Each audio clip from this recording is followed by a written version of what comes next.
बिस्मिल्लाहिर्रहमानिर्रहीम। अस्सलाम वालेकुम नाज़रीन। सुप्रीम कोर्ट ऑफ पाकिस्तान से बड़ा फैसला आ चुका है। ये बड़ा फैसला बल्ले के निशान के हवाले से है। इस फैसले में जस्टिस काजी फाइज ईसा ने फैसला सुनाते हुए पीटीआई से बल्ले का निशान छीन लिया है और पेशावर हाई कोर्ट की जानिब से जो फैसला दिया गया था जिसमें पीटीआई को बल्ले का निशान दे दिया था, उसको कलअदम करार दे दिया है। जस्टिस काजी फाइज ईसा ने रीजनिंग क्या दी है। जस्टिस काजी फाइज ईसा कहते हैं कि इनकी एक दरखास्त जो है वो लाहौर में पेंडिंग थी, इसके बावजूद ये पेशावर हाई कोर्ट गए।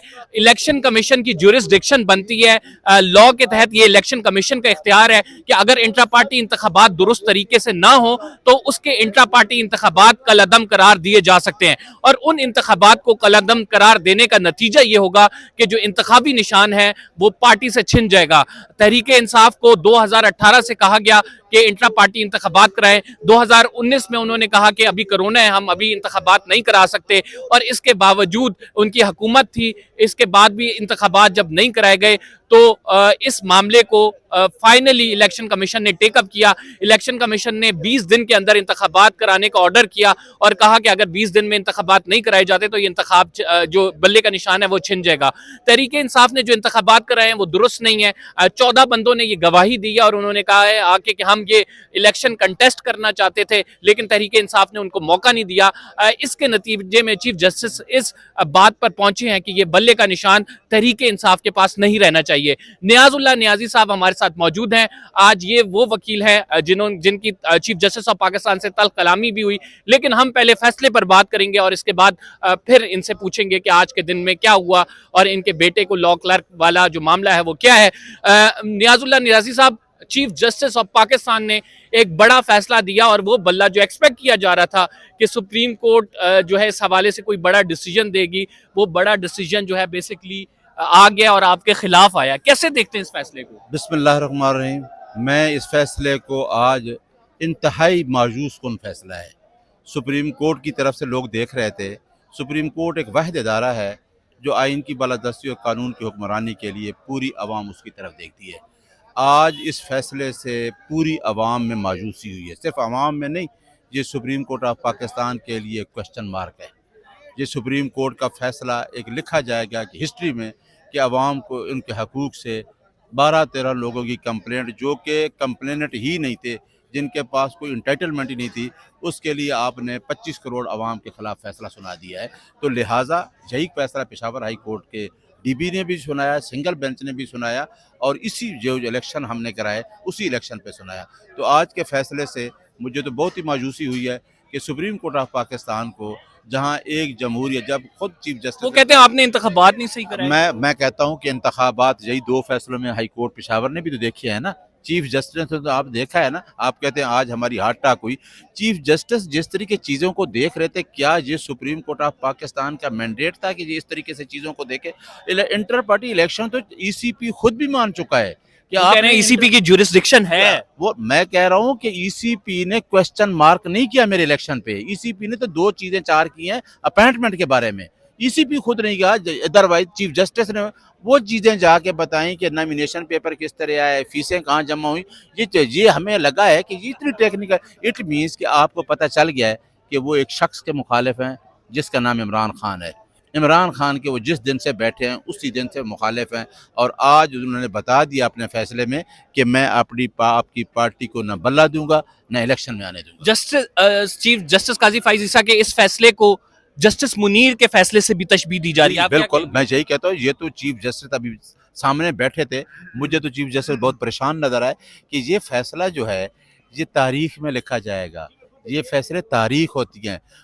जस्टिस मुनीर का फैसला आज तक यही तारीख का हिस्सा है और ये फैसला भी तारीख का हिस्सा बन गया है, क्योंकि अवाम को डिफरेंशिएट किया गया अपने हकूक से, अवाम को राइट से डिप्राइव किया गया। नाज़रीन, हमारे साथ हसनात मलिक साहब मौजूद हैं, सीनियर रिपोर्टर हैं। आप मुख्तलिफ प्रोग्रामों में इन्हें देखते रहते होंगे। एक्सप्रेस ट्रिब्यून से इनका ताल्लुक है। आज के फैसले पे तज्जिया इनका हम लेंगे। हसनात साहब, आज का फैसला इसको किस तरह से देखते हैं? बार बार आपके प्रोग्राम में मैं एक बात कहता था, जस्टिस काजी फाइजी साहब पे जो तनकीद करता था, आज आपने फैसला भी देख लिया है। बड़ा एक्सपेक्ट किया जा रहा था कि सुप्रीम कोर्ट इलेक्शन सैम्बल देगी, बैट देगी, प्री पोल रिगिंग के मुतरादिफ नहीं होंगी, ये सारी चीज़ें। यहाँ का फैसला आप समझते हैं कि इलेक्शंस जो होंगे उनकी कोई क्रेडिबिलिटी नहीं होगी अब? देखिए, मैं ये नहीं कहता कि इलेक्शन जो फैसला है वो कोई उसमें वो इसमें कोई शक नहीं है कि पार्टी इलेक्शन में इरेगुलरिटीज़ हुई हैं, इंट्रा पार्टी इलेक्शन में, इसमें देयर इज़ नो डाउट। लेकिन बात ये है कि इलेक्शन की अब क्रेडिबिलिटी क्या रही है। जब एक परसेप्शन बनी हुई है कि इस वक्त रियासती इदारे और पीटीआई आमने सामने हैं और उनको जो ये लेवल प्लेइंग फील्ड नहीं दी जा रही, और उसके लिए ये बड़ा टेस्ट था, तो बेहतर है कि 8 फरवरी के इलेक्शन का बेहतर ये है कि जो आर्डर है वो रिवर्स किया जाए और इलेक्शन डिले किए जाएं। पीटीआई को मौका दिया जाए कि वो इंटर पार्टी इलेक्शन कराएं और फिर इलेक्शन हो। अब इस इलेक्शन की कोई क्रेडिबिलिटी नहीं रही मेरे ख्याल में। यानी जो तमाम बातें हो रही थी कि पीटीआई से बल्ले का निशान छीन लिया जाएगा, पीटीआई को साइडलाइन किया जाएगा, कौमी असम्बली में सीटें नहीं दी जाएंगी, सिर्फ मकबूलियत होना ज़रूरी नहीं है, इसके लिए कबूलियत होना भी ज़रूरी है, तो वो बातें सच साबित हो गई। जी बिल्कुल, लेकिन हम ये देख रहे थे चीफ जस्टिस काजी फैसा जिन्होंने खुद बड़ी स्ट्रगल थे फेस की, और वो इन चीज़ों से आगाह हैं कि किस तरह मामला चल रहे हैं जो भी हैं। तो मसला ये है कि इंटर पार्टी इलेक्शन में रेगुलेटरीज और जमातों की भी हैं या जो भी, तो होना ये चाहिए था कि जमहूरियत की मजबूती, ताकि ये एक तसर ना जाता कि अगर जो है वो इस तरह जज इस्तेमाल हुआ है। या नहीं, मैं ये नहीं कहूँगा कि, लेकिन ये है कि उन्होंने सारी जिम्मेदारी अपने पे ले ली। अब इलेक्शन जितना भी कंट्रोवर्शियल है हो रहा है होगा, सारी जिम्मेदारी सुप्रीम कोर्ट और ख़ासकर चीफ जस्टिस काजी फैसा पे आ गई है। इलेक्शन कमीशन बरीउज़ ज़िम्मा हो गया है, इस्टेब्लिशमेंट बरीउज़ ज़िम्मा हो गई है। अब सारा कुछ हिस्ट्री में भी सवाल होगा सुप्रीम कोर्ट से होगा और चीफ जस्टिस काजी फैसा। देखें, जस्टिस काजी फायज़ ईसा जिनकी एक पूरी लेगेसी है, आज लोग उनको कंपेयर करें कि उनमें और साकिब निसार साहब में कोई फ़र्क नहीं है। आज उनको लोग कंपेयर करें कि जस्टिस काजी फायज़ ईसा का ये फ़ैसला जस्टिस मुनीर के फ़ैसलों के मुतरादिफ है। तो आप किस तरह से देखते हैं ये एक ऐसा फ़ैसला ऐसे वक्त में, जबकि एक बड़ा क्रूशल टाइम हो, लोग देख रहे हो शायद ये अदालतें आज़ाद है, बड़े आज़ादाना तौर पर फ़ैसले करेंगी, बड़े इंडिपेंडेंट जजेस हैं यहाँ पे, तो वो एक परसेप्शन ऑलरेडी जो डेवलप हुआ है उसको बड़ी तकवीत दी है इस फैसले ने। देखिए, मैं ये नहीं कहता कि वो कोई इस तरह मैनेज भी हुई हों जो भी हों, लेकिन रास्ता आपको निकालना चाहिए था। हालात इस किस्म के थे, जमहूरियत ये वैसा इस जजमेंट है पार्टी पॉलिटिकल पार्टी के राइट इंटर पार्टी के इलेक्शन की बात हो रही है। बेनज़ीर भुट्टो का जजमेंट, जो पहला जजमेंट गलबन 1988 में, ना उसका जिक्र है ना आर्टिकल 17 का जिक्र है पूरे जजमेंट। सिर्फ फैक्ट्स बताए हैं कि पीटीआई की legal team Peshawar high court चली गई, लाहौर हाई कोर्ट चली गई, इसने फ़लाँ चीज़ नहीं मांगी, फ़लाँ डेट नहीं थी। फैक्चुअल सुप्रीम कोर्ट का काम तो कानून और लॉ के मुताबिक है।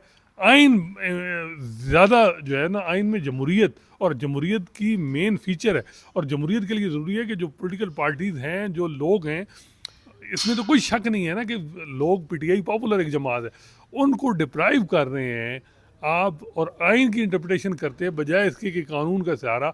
मैं ये कह रहा हूँ कि पेशावर हाई कोर्ट का भी गलत फैसला था ये, बिल्कुल मैं कि पेशावर हाई कोर्ट का फैसला ठीक था, पेशावर हाई कोर्ट का फैसला भी बिल्कुल गलत था कि वो उन्होंने जुरिडिक्शन नहीं मानी। इलेक्शन कमीशन की जुरिडिक्शन है, लेकिन मसला ये है कि क्या फिर वही बात है कि एक सियासी जमात को आपने इस तरीके से सवाल करके उनकी इंटर पार्टी इलेक्शन, और कहा जा रहा है कि 2021 से कर रहे थे, 2021 से जी फलां, उस वक्त तो जनरल फैज़ भी थे पीटीआई के पास, और वो इलेक्शन और ये भी, वो बातें बिल्कुल ठीक हैं, लेकिन इस वक्त जो माजी में नहीं जाना चाहिए, मौजूदा हालात में जाना चाहिए।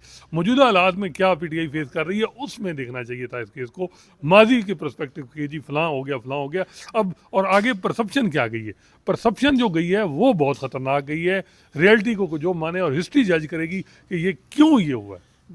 जस्टिस काजी फायज़ ईसा का ये फैसला तारीख में किस तरह से याद किया जाएगा? मेरा ख्याल है कि अब बेहतर ये है कि एक ही हल है कि इलेक्शन डिले कर दिया जाए, अदरवाइज़ ये फैसला बहुत ही कंट्रोवर्शियल हो गया। और मैं आपको बताऊं, ये साकिब निसार के गले जो 2018 का इलेक्शन पड़ा है, ये काजी साहब के गले पड़ जाएगा। मेरा ख्याल है कि सुप्रीम कोर्ट को अपना 8 फरवरी का इलेक्शन का जो इनेकाद है वो डिले करा के पीटीआई को मौका दें कि इंटर पार्टी इलेक्शन कराएं दोबारा और फिर इलेक्शन हो। अब जो है, और मेरा ख्याल है इस्टेब्लिशमेंट भी चाह रही होगी कि इलेक्शन लंबे हो, इलेक्शन हो। बेहतर है कि अगर आप एक पार्टी को नहीं देंगे और मौका फराम, तो बेहतर है इलेक्शन डिले करें। अब सोमवार को आप लेवल प्लेइंग फील्ड का केस टेकअप कर रहे हैं, बेहतर तो ये है कि पीटीआई, उसका फायदा क्या रहेगा? पीटीआई को तो चाहिए कि आप विड्रॉ कर ले, विड्रॉ कर ले आप पूरे का पूरा, ताकि क्रेडिट पीटीआई जस्टिस काजी फैसा को इलेक्शन का, बजाय इसके कि वो अब इस मामले को चले जाए, क्योंकि जस्टिस काजी फैसल को बार बार ये चीज़, उन्होंने आज कहा कि हम दोबारा अगर इन्हीं जजेस के सामने पेश होंगे तो फ़ायदा क्या, हमें पता तो लगे कि यहाँ से क्या होना है। नहीं लेकिन देखिए, ये एक सुप्रीम देखिए, कोर्ट के जज पे, चीफ हामिद- जस्टिस पे ये हामिद बहुत बड़ा खान- सवाल है। हामिद खान जैसे लोग जो उस वक्त भी जस्टिस काजी फैसल के साथ खड़े थे जब मुख्तदर हल्के और पीटीआई उनके खिलाफ थी, और हामिद खान साहब ने आखिरी 2 मिनट में जो बातें की थी, काश जस्टिस काजी फैसल खामोश से जो सुन रहे थे वो समझ जाते। लेकिन बज़ाहिर ये लग रहा है कि ये जब केस टेकअप हुआ और जब लगा, उस वक्त ये डिसाइड हो गया था कि हमने करना क्या है। सर वो गठजोड़ को ये समझ आता है? नहीं, मैं नहीं समझता, लेकिन बात मेरे पास कोई एविडेंस नहीं है, लेकिन परसेप्शन तो यही है जो आप कह रहे हैं। पूरी दुनिया जो है, अभी बाहर निकलें तो लोग कहेंगे कि किसने करवाया जी इलेक्शन। ये मैं कहता हूँ कि परसेप्शन बड़ी गलत गई है। सुप्रीम कोर्ट की क्रेडिबिलिटी और इलेक्शन की क्रेडिबिलिटी सारा कुछ ख़त्म हो गया है। और बेहतर यही है कि मेरा ख्याल है फिर बार बार वही आप कहेंगे कि मैं कहूँगा कि 8 फरवरी के इलेक्शन आप डिले कर दें। चलें जी, हसनात मलिक साहब कहते हैं 8 फरवरी का इलेक्शन नहीं होना चाहिए, इसको डिले करना चाहिए, तहरीक इंसाफ इंट्रा पार्टी इंतखाबात कराए और उसके बाद फिर इलेक्शन का इनेकाद किया जाए जिसमें प्रॉपर सैम्पल के साथ तहरीक इंसाफ अपीयर हो। लेकिन मेरा नहीं ख्याल कुछ ऐसा होने वाला है। 8 फरवरी को अब इलेक्शन टाइम पे होगा और पीटीआई को इसका भारी नुकसान होगा। फिलहाल के लिए इतना ही। कंबर ज़ैदी को इजाज़त दीजिए। अगले व्लॉग तक के लिए सब्सक्राइब करना ना भूलें। अल्लाह ने के बाद।